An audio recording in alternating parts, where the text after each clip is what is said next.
You've agreed to stay on because obviously we've got one more topic to do in the show. And basically, we were talking about this earlier. Torvill and Dean, they're Olympic gold medalist ice skaters from way back when.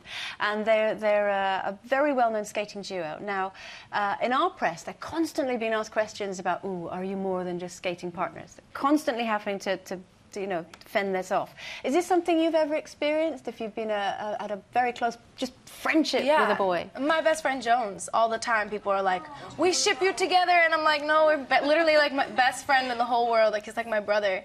Like, he's one of my favorite people in the world, but it's just like, we are constantly asked, oh, OTP, and I'm like, no OTP. What does that mean? It means one true pairing. You know, if they want to see you with that person, they ship you with them. But yeah, we're just best friends, so I get that all the time. Do you think it can happen and that people shouldn't blur the lines? No. As in, boys and girls, men and women can be just friends. Yeah, of course. I have so many friends that are just guys. Most of them are gay, but no.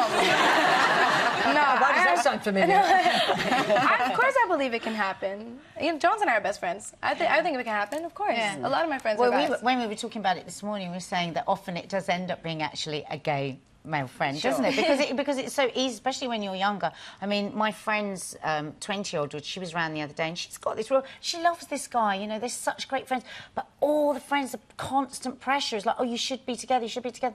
And I think that's such a shame. How do we change that with our sons and our daughters? Stop asking those questions. Yeah, just let them get on with it. Do you know what's so interesting? Because obviously you're only a wee dot, 21 years old. Sue has got in touch. She says, I have a really good male friend who's 63. We regularly go for lunch. I can't tell you how much grief we get over it. So I just want to let you know it doesn't get better. I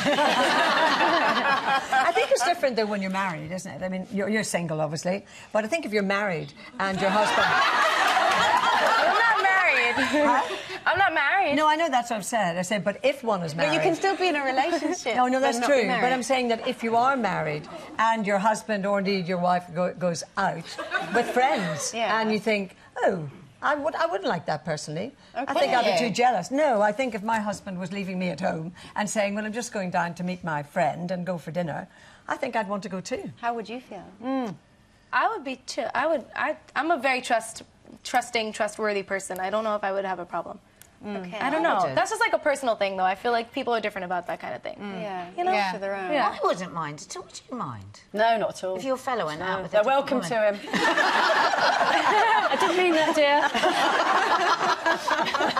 At least 3 times a week would be handy.